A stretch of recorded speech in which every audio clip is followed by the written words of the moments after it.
ख़वातीन और हज़रात, खलीफा वक्त सैयदना उमर फारूक रज़ियल्लाहु अन्हु सफ़र से वापस आ रहे थे। एक वीराने में से गुजरे तो देखा कि एक खैमा गड़ा हुआ है। हैरत हुई कि इस जंगल में यहाँ कौन रह रहा है, और वो भी तने तनहा। करीब गए, खैमे के अंदर जाकर देखा तो अंदर बैठी बुढ़िया ने झिड़क दिया। फरमाया, बीबी, मैं उमर इब्न खत्ताब हूँ, खलीफा वक्त।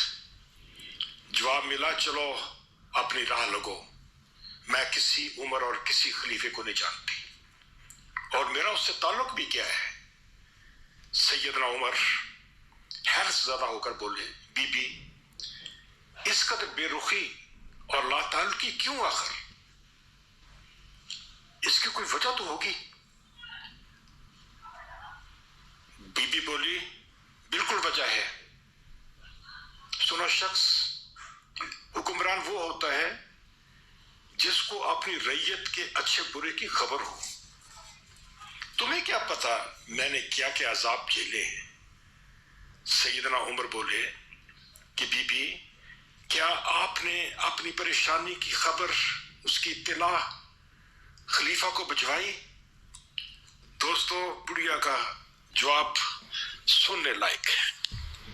कहने लगी, खलीफा को चिट्ठियां लिखना और उसको दरखास्तें भिजवाना, उसको इत्तला देना मेरा काम नहीं है, बल्कि ये उसका काम था, क्योंकि मैं उसकी रैयत में आती हूं। और क्या वो नहीं जानता कि एक दिन ऐसा आएगा जब हुक्मरानों से उनकी रैयत के बारे में पूछा जाएगा? क्या खलीफा ने उस दिन की तैयारी कर रखी है? उस दिन वो अल्लाह सुब्हानहू व तआला को क्या जवाब देगा? जो हाकिम अपनी राय के हालात का इल्म नहीं रखता, उसे हुकूमत करने का कोई हक नहीं। बुढ़िया ने ये कहा और पीठ मोड़कर बैठ गई, और जनाब उमर फारूक हैरान और परेशान खड़े थे कि इस सिचुएशन का मैं क्या ऐसे मुकाबला करूं, इस बीबी को मैं कैसे जवाब दूं। बातें जो उसने की हैं वो तलख सही, लेकिन है ठीक, वो दुरुस्त है। दोस्तों, क्या आज के हुक्मरान इस कसवटी पर पूरा उतरते हैं?